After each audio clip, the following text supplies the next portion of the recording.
తాకట్లో ఉన్న మీ బంగారాన్ని విడిపించి ఆ రోజు ఆన్లైన్ రేటుకి కొంటాం. Sharma gold company.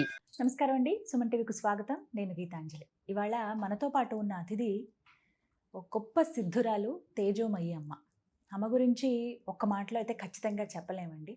వారు ముందు వారి జీవితం చూస్తే ఒక కంపెనీ ఎన్స్మైల్స్ అనే కంపెనీకి సీఈఓగా, ఒక సైకాలజిస్ట్, వారు ఒక ఇంజనీర్, కానీ ఆ తర్వాత ఒక హీలర్గా, డివైన్ కమ్యూనికేటర్గా మారి ఎంతోమందికి వారి పాత కర్మలు ఏవైతే ఉన్నాయో, పూర్వజన్మ కర్మలు, వాటిని తొలగించే మార్గాన్ని చూపిస్తున్నారు. అలాగే దైవాన్ని చేరుకునే మార్గాన్ని చూపిస్తున్నారు. సాక్షాత్తుగా ఆ పరమేశ్వరుడు దుర్గా అమ్మవారి అనుగ్రహంతో దుర్గా సప్తసతి నేర్పించడం కానీ, అలాగే రుద్రహోమం ఏ విధంగా చేయాలనేది నేర్పిస్తూ ఉన్నారు. ఇది నిజంగా వారి అనుగ్రహం అనే చెప్పాలండి. ఒక వెబ్సైట్ ద్వారా వారిని సంప్రదించవచ్చు. అలాగే చాలామంది ఇప్పటికే నేర్చుకున్నారు. వాళ్ళకు ఉన్నటువంటి కర్మలను తొలగించే ప్రయత్నంలో ఆ భాగంలో ఉన్నారనమాట. మరి తెలుసుకుందాం చాలా విషయాలు. వారు అసలు ఈ మార్గంలోకి రావడం ఏంటి, ఏ విధంగా అసలు దైవంతో వారు సంభాషిస్తారు, ఎలా వారికి ప్రతి ఒక్క అంశం కూడా తెలుస్తోంది, అలాగే ఇవన్నీ ఏ విధంగా నేర్పిస్తున్నారు, లోక కళ్యాణం కోసం కొన్ని కార్యక్రమాలు కూడా చేపడుతున్నారని తెలిసింది. అవన్నీ కూడా అమ్మ మాటల్లో విని తెలుసుకుందాం. తేజోమయ్య అమ్మకు స్వాగతం పలుకుదాం. అమ్మ నమస్కారం. నమస్కారం అమ్మ. దుర్గా సప్తసతి గురించి మాట్లాడుతున్నాం. ఎలా చదవాలమ్మా, ఎట్లా నేర్చుకోవాలి, అసలు చదవటమే రాదు ఇప్పటి వరకు, ఎలా ప్రారంభించాలి, దుర్గా సప్తసతి పఠించడం వల్ల కలిగేటువంటి ఫలితాలు ఏమిటో చెప్పండి. సప్తసతి అనేది ప్రతి మంత్రంలో పవర్ ఉందమ్మా. అంటే గురుముఖంగా నేర్చుకోవాలి. అది ఎందుకు నేర్చుకోవాలంటారంటే అమ్మ, సప్తసతి చదువుతున్నప్పుడు ఏమవుతుందంటే ఆటోమేటిక్గా కొన్ని అనుభవాలు జరుగుతాయి. ఓకే, అక్కడ మరి నేను ఇది మాట్లాడితే మళ్ళా కమెంట్లు వస్తాయేమో తెలియదమ్మా, కానీ నాకు చెప్పిన విషయం, నాకు అంత నాలెడ్జ్ లేదు. మీకు మొహంలోంచి వేడి సగలు వస్తాయి సప్తసతి, కుండలరీ దగ్గర నొప్పి వస్తుంది, సడన్గా ఎమోషనల్ అప్లిఫ్ట్మెంట్ రేజ్ అవుతాం. అంటే మనకి అవన్నీ మనం ఎప్పుడో హార్ట్ సెంటర్లో మన అందరు బాధ పెట్టుంటారు కదమ్మా, ఆ బాధలు పెట్టినప్పుడు అవన్నీ గుర్తొస్తాయి. హైటెండ్ ఎమోషన్స్ వస్తాయి. అంటే అవి తీస్తుందమ్మా. అప్పుడు ఒకరు అలా జరుగుతున్నప్పుడు మనకి ఒకరు కావాలి. ఏంటమ్మా ఇలా జరుగుతుంది, నాకు ఎందుకు వీళ్ళని చూస్తే కోపం వచ్చేస్తుంది అంటే, అప్పుడు మనం మూలమంత్రం చదువుకోమ్మా, మూలమంత్రంలోని ప్రాణాయామం చేసుకొని మూలమంత్రం చదువుకొని, అమ్మ యాదేవి సర్వభూతేషు క్రోధ రూపేణ సంస్థిత అనుకో, క్రోధంలో అమ్ముంది, అక్కడ వాళ్ళు మాట్లాడే క్రోధంలో అమ్మున్నారనుకో, నువ్వు శాంతం అయిపో, రెస్పాండ్ అవ్వు, రియాక్ట్ కామాక, టేక్ ఏ డీప్ బ్రెత్ అని మనం చెప్తాం. అప్పుడు వాళ్ళు ఆ యాక్షన్ తీసుకుంటారు. ఒక స్టెప్ టువర్డ్స్ అమ్మ, మళ్ళీ రెండోసారి, మూడోసారి, ఐదోసారి. ఈ విషయం కోసం ఒక గురువు ముఖాన, అంటే నాకు తెలిసినంత వరకు మంత్రం ఏముందమ్మా, ఇంటర్నెట్లో అన్ని చోట్ల ఉంది ఇప్పుడు, దాంట్లో పెద్ద ఏంటి, నేర్చుకోవాలి. ఈ విషయాలు చెప్పేవాళ్ళు కోసం మోహము క్షోభం అని ఉంది. మోహం అంటే ఏంటి, నాకు ఇది కావాలి అనేది.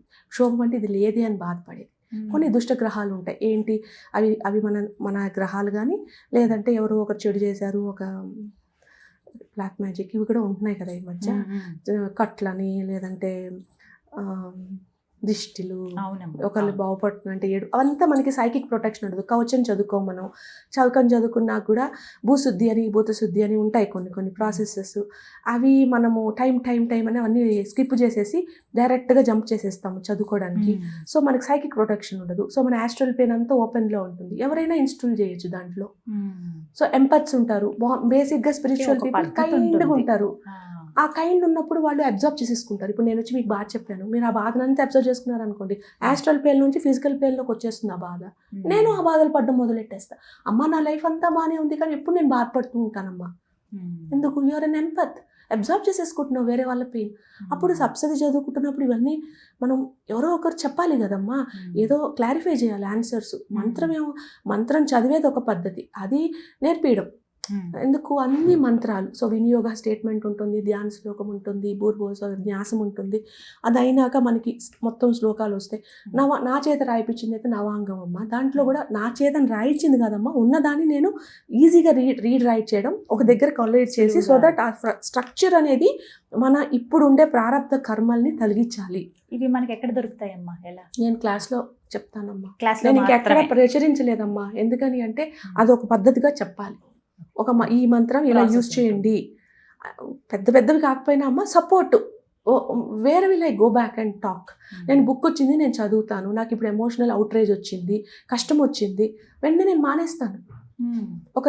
ఫర్ ఎగ్జాంపుల్ అమ్మ జగదేకుడు అతలకు సుందర్లాగా ఒక మాంత్రికుడు మిమ్మల్ని ఉన్నాయమ్మ ఇలాంటి స్టోరీలు. ఇవేవి నేను కల్పించి చెప్పట్లేదు తల్లి, అన్నీ నేను చూసే చెప్తున్నాను. మన జన్మ మన ఏంజిల్ అయి ఉంటాం, ఏదో ఒక దానికోసము ఇక్కడికి వచ్చి అక్కడ మాంత్రికుడు మనల్ని బంద్ చేసి మన జీవితం ఒక పంజరంలా ఉంటుంది. అన్నీ ఉంటాయమ్మా, బయట చూస్తే మనం అంతా వావ్, కానీ మనం ఒక పంజరంలో ఉంటాం జీవితం. అప్పుడు ఆ పంజరం నుంచి బయట ఎలా పడాలి? కార్డ్స్ కట్ చేయాలి. నేను కార్డ్స్ కట్ చేసుకుంటూ అవుతుందా? మంత్రికుడు నాకన్నా పవరోడు, మరి ఎవరు ఉండాలి? నాకు దళ స్తుతి చదవాలి. అప్పుడు అమ్మ పవర్ ఏంటో తెలుస్తుంది. అమ్మ ఎవరమ్మా? నేను manifestation slogans, I'm a power magnet, I'm a money magnet, I'm a magnet, ఓ మ్యాగ్నెట్, లవ్ మ్యాగ్నెట్ అని మాట్లాడుతాను. నేను లవ్ మ్యాగ్నెట్ అవుతాను. ఎందుకని? I don't know from where my love is. So I know హృదయం. నేను హృదయం చదివితే అమ్మ ఇంతలో ఉన్నారు, ఇంతలో ఉన్న అమ్మ నా హృదయ స్థానంలో కూడా ఉంటారు. అంటే ఎటువంటి సమస్యలు ఉన్నప్పుడు దుర్గా సప్తసతి చదవాలి? అమ్మ మీకు ప్రారంధం, నేను సడన్గా నాకు ప్రాబ్లమ్స్ వచ్చేసాయమ్మా, దానికి ఆన్సర్ లేదు. ఒకటి మీకు సైన్స్ అనమాట, సప్తసతి చదవాలా అనేది సైన్స్. ఇంకోటి వచ్చేసి ఏం చేసినా మళ్ళీ ఆ ప్రాబ్లం వచ్చేస్తుంది నా లైఫ్లో, పోయినట్టే ఉంటుంది, మళ్ళీ వచ్చేస్తుంది. చాలా సమస్యలు. అబ్బో అవే ప్రారంధం అంటే. అమ్మో అది లెసన్ లేనతే కానీ అవి పోవండి బాబు. మరి ఎలా అమ్మ వీటికి సప్తసతి అందుకే సార్లు పట్టించాలి?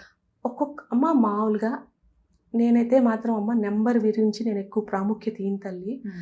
నా ఒక చిన్న నేను కొంచెం మోడర్న్, ఎందుకంటే నాకు చెప్పి నాకు వేరే విషయాలు తెలియవు కాబట్టి నాకు తెలిసిన జ్ఞానం ఎట్లా అంటే, మీరు ఎంతవరకు మీరు ట్రస్ట్ ఫాల్ చేసి, అమ్మ మీద మీరు ట్రస్ట్ ఫాల్ చేసి మీరు చేయలేను అన్న పనిని మీరు చేయగలుగుతున్నారు.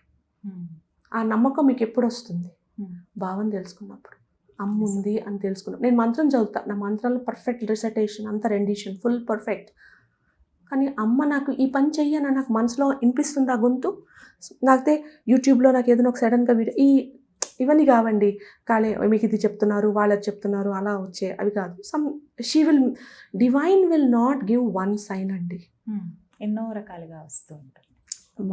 అమ్మ కమిట్మెంటు ఆహా అనిపిస్తుంది అనమాట.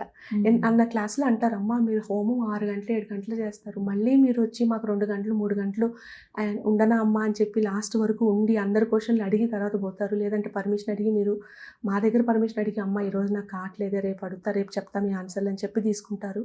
ఎక్కడి నుంచి వస్తుందమ్మా మీకు ఇంత ఎనర్జీ అంటే, నేను చెప్తా, మా అమ్మ కమిట్మెంట్ చూసాను అమ్మలో నేను. మీరందరూ ఏడుస్తుంటే అమ్మ ఇట్లా పట్టుకొని కన్నీళ్ళు తుడచడానికి మీకు కనిపించదు, నాకు కనిపిస్తుంది. అక్కడే ఉంటుంది అమ్మ. అల్లే బుజ్జి తల్లి ఉన్నానా అని చెప్తూ ఉంటారు, మనకి వినపడదు. అంత కమిట్మెంట్ మన గురించి నిరంతరం. ఈ భూలోకంలో ఎవరైనా మనుషులు మనల్ని ఎప్పుడో ఒక రీజన్లో బాధ పెట్టే ఉంటారండి, ఏదో ఒక రీజన్. మనం ఎంత మంచి అయినా మనం ఫైనల్గా వాళ్ళ దగ్గర నుంచో బాధపడే ఉంటాం. కానీ అమ్మ నాన్న అలా బాధ పెట్టరండి. నేను అన్న ఒకరోజు అమ్మని, అమ్మ నువ్వు అతి క్రూరాలని ఎట్టయ్యావమ్మా, ఇంత దయారాలు కదా అంటే, నా కూతుర్లు నా కొడుకులు ఏడుస్తున్నా బాధపడుతున్నా వాళ్ళ ప్రారంధం కోసం అది మంచిది అని చెప్పి ఆ రోజు వాళ్ళు బాధపడుతుంటే కూడా నేను మనసు నిబ్బరం చేసుకొని నించొని ఉంటాను చూసావా, అక్కడమ్మా నేను అతి క్రూరురాలయ్యాను. ఎంత ఏడిచి అమ్మ నువ్వు ఉన్నావా, అమ్మ అమ్మ అమ్మ అని నా బిడ్డలు టెంపుల్ దగ్గర టెంపుల్ రూమ్స్లో ఏడుస్తారు, కొట్టుకుంటారు, అన్నం తినరు, ఆకలి అయినా కూడా బాధపడతారు. ఏమ్మా వాళ్ళందరూ అన్నం తింటే నాకు ఈ తల్లికి ఇష్టమా, ఈ తల్లికి బాధ లేదా? ఏడుస్తుందమ్మా అమ్మ. ఇప్పుడు ఛానల్ చేస్తే నేను ఏడుచేస్తాను అనమాట. అమ్మ బాధ అది అంటే అట్లా చెప్తుంది నాకు. ఇంత నా బిడ్డ ఏడుస్తుంది ఇట్లా. ఇప్పుడు నేను ఛానల్ చేస్తే నాకు ఎందుకమ్మా ఏడవాలి? సో అట్లా ఇంత బహుశా మీరు చేస్తుంటారేమో ఉపవాసాలు, మరి చూసుకోకుండా చేస్తోందే. చూడు ఇందులోనా నేనున్నాను. ఆ తల్లి యొక్క కడుపు కాలిస్తే అందులోంచి నేను ఇచ్చేది వరము. అంత క్రూర అన్న అమ్మ నేను ఈ తల్లికి అట్లా చెప్తుందమ్మా అమ్మ. ఇదా నాకు కావాలి, నీ కడుపులో నుంచి ఆకలి చూస్తే ఆ ఆకలికి నేను కరుణిస్తానా తల్లి? అదా నువ్వు చేసేది నా కోసం కాదు. నువ్వు కడుపు నిండా తిను తల్లి, కడుపు నిండా తిని అమ్మ అని చెప్పు, నేను చేస్తా, నాకు అర్థమవుతోంది. నేను చెప్పే మార్గం పట్టుకోమ్మా బుజ్జి, నేను పట్టుకునే మార్గం చెప్పుకో, అట్లా చెప్తుందమ్మా అమ్మ. ఇప్పుడు అది మరి మీకే చెప్తుందా, ఎవరికి చెప్తుందో నాకు తెలియదు, కానీ అట్లా చెప్తుంది అమ్మ. ఎందుకంటే బయట కనిపించేదంతా మనము బాగుంటామండి, బయట వాళ్ళకి మనం చెప్పం మన లోపల ఉండే బాధ. అమ్మకి తెలుసండి, శతాక్షి అమ్మ అన్నీ చూస్తుంది, స్వామి చూస్తాడు. అమ్మ మనకి క్రియేటివ్ చేస్తుందండి, స్వామి మనకి స్థిరత్వం ఇస్తాడు. అంటే నేనున్నాను నాన్న ధన్నిస్తాడండి నాన్న. మన నాన్న ఇప్పుడు మా నాన్న ఉన్నాడు, మనం కష్టపడితే మనం అట్లా నేను ఉన్నానమ్మా అంటారే, అట్లా మా నాన్న. కానీ ఎవరు పూజ చేయట్లా నాన్నకి. ఎన్ని టెంపుల్స్లో ప్రసాదం లేదమ్మా, నాన్నకి ప్రసాదం లేదు, అమ్మకి ప్రసాదం లేదు. దీపం పెట్టాలంటే కష్టపడుతున్నారు, అది చెప్తుంది నాకు అమ్మ. అందుకని చెప్తుంది, అమ్మ దీపం పెట్టు, ఇంత ప్రసాదం పెట్టద్దనమ్మా, ఇంత కన్నం పెట్టు, నీ కడుపు చల్లగా ఉండాలంటే నా కడుపు చల్లిచేయమ్మా. ఎందుకు నేను చూస్తున్నాను కదా శక్తి రూపాన్ని, నేను ఇస్తాను, నాకు శక్తే లేకపోతే నీకు ఎలా ఇస్తాను శక్తి అంటదమ్మా అమ్మ. దానికే శివరాత్రి రోజు ఇప్పుడు రేపు మహాయజ్ఞం చెప్పినప్పుడు 10 కేజీల వస్తువులు పెట్టారమ్మ నాన్న. వడలు, ఇప్పుడు మామూలుగా మనం హోమం చేసామంటే ఒట్టిగా మనం పేలాలు అవి ఇస్తామమ్మా. కానీ స్వామి దశ సహస్రనామని చెప్పి దీంట్లో హెర్బ్స్, కాజు, కిస్మిస్, dry fruits, dry nuts, herbs, manjistha, తర్వాత అశ్వగంధ లాంటి పెద్ద పెద్ద హెర్బ్స్ అమ్మ. అన్ని పిప్పళ్ళు, అర్జునగా, అవన్నీ బార్క్స్ అవంతా చూపించి ఇవన్నీ 30 వస్తువులు. అవి ఇంట్లో ఒక్కొక్కరికి అంతంత ద్రవ్యం వేయమని చెప్పి 100 హోమకుండీలు ఇవన్నీ అట్లా చదివితే నేను వస్తాను.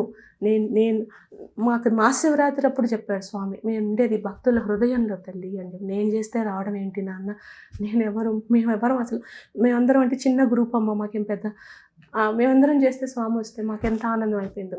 నాన్న మా కోసం ఎంత వచ్చావా, మేమేం చేస్తున్నాం పుణ్యం ఇంతలా, మా కోసం వచ్చావా. బాధపడకండి, అది నిజంగా మీరు అన్నట్టు ఒక వారధి ఆమెను చూపించే మార్గం ఎలా చేరుకోవాలని చెప్తూ ఉన్నారు. మరి ఇక్కడ ఎన్ని సందేహాలు వచ్చేస్తుంటాయంటే, ఎలా చదవాలి సప్తశతి. ఇప్పుడు మీరు అన్నారు లెక్క అవసరం లేదు చదవండి అని, ఏ రోజు ప్రారంభించాలి అంటే దీపాలు పెట్టుకోవాలా, ఇంట్లో అంటే పూజా మందిరం దగ్గర చదువుకోవాలా, మంచి రోజు చూసి స్టార్ట్ చేయాలా, రోజుకి ఎన్నిసార్లు అని చదవాలా, ఎవరైనా చదవచ్చా, ఏజ్ లిమిట్ ఉందా, ఇలాంటి ప్రశ్నలన్నీ వరుసగా చక్కగా చెప్పేస్తానమ్మా. ఫస్ట్ సప్తశతి స్టార్ట్ చేసినప్పుడు 2 దీపాలు పెట్టుకోవాలమ్మా. ఒకటి వచ్చేసేసి రెడ్ దీపము, ఇంకోటి అంటే రెడ్ ఒత్తితో ఉండే, ఇంకోటి వచ్చేసి వైట్ ఒత్తితో. ఇందులో వచ్చి గీ పెట్టాలమ్మా, ఇందులో వచ్చేసి ఆయిల్ పెట్టాలమ్మా. ఈ రెండింటికి అర్థం, ఎర్ర ఒత్తులు నెయ్యితో వెలిగించాలి, నూనెతో, ఎర్ర ఒత్తులు నూనెతో వెలిగించాలి, వైట్ వచ్చేసేసి దీంతో. ఎందుకని అంటే వైట్ వచ్చేసి ప్యూరిటీకి సింబల్ అమ్మ, రెడ్ అండ్ ఆయిల్ వచ్చేసేసి removing of negativity and negative influences, danger అనేది రెడ్. రివర్స్ ఉండొచ్చేమో అమ్మ బయట వాళ్ళది, బట్ నాకు అమ్మ ఇట్లా చెప్పారమ్మా. రెడ్ ఏమో మీరు దీపానికి అంటే మనకి ఫేస్ అయ్యేది కదమ్మా, అమ్మకి రైట్ లెఫ్ట్. సో అమ్మని చూస్తూ ఉండేలా ఒడి పెట్టాలమ్మా. పెట్టినప్పుడు మనం ఎలా ఫీల్ కావాలి అంటే, వైట్లో పెట్టినప్పుడు నన్ను ప్యూరిఫై చేస్తుందమ్మా. నెయ్యి అనేది ప్యూరిఫై చేస్తుంది. ఆవులో ఉండే అన్నీ ప్యూరిటీయే, అందుకని ఆవిడకి చిహ్నం. లెఫ్ట్లో ఉండేది ఆయిల్, నూనెము, సిసేము, బ్లాక్, ఇదంతా నెగిటివిటీకి తీసేసి సిగ్నం అన్నట్టు. అది 2 పెట్టేసుకొని మనం ఒక అష్టదళ దాని మీద మనం ఫోకస్ చేసి, ఈ కింద నుంచి భూమి నుంచి వచ్చే నెగిటివ్ ఫోర్సెస్ ఎవరైనా నన్ను లాగుతుంటే అని చెప్పి మనం దానికి ఒక ఇది నిర్బంధనం చేసుకొని అక్కడ కూర్చోవాలి. కూర్చున్నాక అది కింద కూర్చుంటారో ఎక్కడ కూర్చుంటారో మీరు కంఫర్ట్గా కూర్చోండి, ఎందుకంటే కొన్ని పారాయణాలు పడతాయి. అది అయినాక కొన్ని శాపోద్ధార మంత్రాలు ఉంటాయమ్మా, అవి చదవాలి. అవి చదువుతున్నప్పుడు ఫీల్ కావాలన్నమాట. ఊరికే శాపోద్విమోహ అని చెప్తే అది ఏం యూజ్ లేదు. మనం దాని ఒక మీనింగ్ తెలుసుకోవాలి. నాకు ఏ మోహం ఉంది, ఏ క్షోభం ఉంది, నేను ఇప్పుడు పడే బాధకి ఒక కర్మ ఉంది, ఆ కర్మకి ఎలా నివృత్తి కావాలో దానికి సంబంధించిన నివృత్తి చేయండి స్వామి అమ్మ అని చెప్పాలి. అది ఒక ఫీలింగ్ చేసుకోవాలి. అది అయినాక యూజువల్గా ఒక నవాంగం, ఇప్పుడు నేను చెప్పేది నవాంగాలమ్మ. అందులో ఏంటి అంటే ఉంది, అది ఆల్రెడీ పద్ధతి ఉంది, ఏమీ కొత్తది ఏం కాదు. కాకపోతే అమ్మకి 9 అనేది ఇష్టం కాబట్టి అది తీసుకోరమ్మని చెప్పారు. దాంట్లో వచ్చేసేసి ఫస్ట్ వచ్చేసి న్యాస ప్రారంభ అంటే అమ్మవారినే నా ఈ బాడీ పార్ట్లో ఉంది అని చెప్పే పద్ధతి. తర్వాత వచ్చేసి ఆవాహనం, తర్వాత వచ్చి చతుష్టష్టి యోగిని. అమ్మ ఏం చెప్తారంటే, ఈ యొక్క ప్రపంచానికి పురుష ప్రకృతులు ఒక్కటి అంటారు, కానీ చతుష్టష్టి యోగిని వాళ్ళు కూడా చాలా ఇంపార్టెంట్, ఇదంతా కలిపితే వస్తుంది బ్రహ్మాండం అని చెప్తుంది అమ్మ. అందుకని వాళ్ళ ప్రేయరు. అదైనాక హృదయం దళం చెప్పాను ఇందాక. హృదయం అనేది ఎక్కడెక్కడ ఉంటుంది అమ్మ అనే దానికి ప్రూఫ్. దళం వచ్చేసేసి ఆవిడ ఎంత పవర్ఫుల్, నాకేమన్నా రుణాలు, తర్వాత ఈ యొక్క సడన్గా డబ్బులు పోయాయి, నా ల్యాండ్ ఎవరో తీసేసుకున్నారు, లేదంటే నేను అంత బాగున్నాను సడన్గా నాకు ఈ హెల్త్ ప్రాబ్లం వచ్చింది. ఇవన్నీ కర్మకి సంబంధించిన ఇవన్నీ నివృత్తి అవుతాయి చదివినప్పుడు. అయినంత మనకి ఎంత మనం రెడీగా ఉన్నామో అంత. దీనికి ముందు ఇంకేమైనా సాధన చేయాల్సి ఉంటుందమ్మా? ప్రిపేర్ చేయాలా బాడీని? నాకేం చెప్తుందంటే అమ్మ, ఇప్పుడు శ్రీ విద్య పరంపర ఒకటమ్మ. దుర్గా సప్తశతి అనేది బ్రహ్మ విద్య, ఇది శ్రీ విద్య. ఇందులో మనం చండీ చేసేటప్పుడు స్టెప్ బై స్టెప్ చేసుకుంటూ పోతాం. ఇక్కడ ఏంటి అంటే సప్తశతి భాగంగా నవాక్షరి మంత్ర జపం ఇస్తాం కాబట్టి ఇది డైరెక్ట్ ఇది. అండ్ ఇది పెద్ద పారాయణ. ఇది చేస్తే ఒక పూర్ణ దీక్ష చేసినట్టే. ఇంక మళ్ళీ ఇక్కడి నుంచి అటు నుంచి ఇటుకి.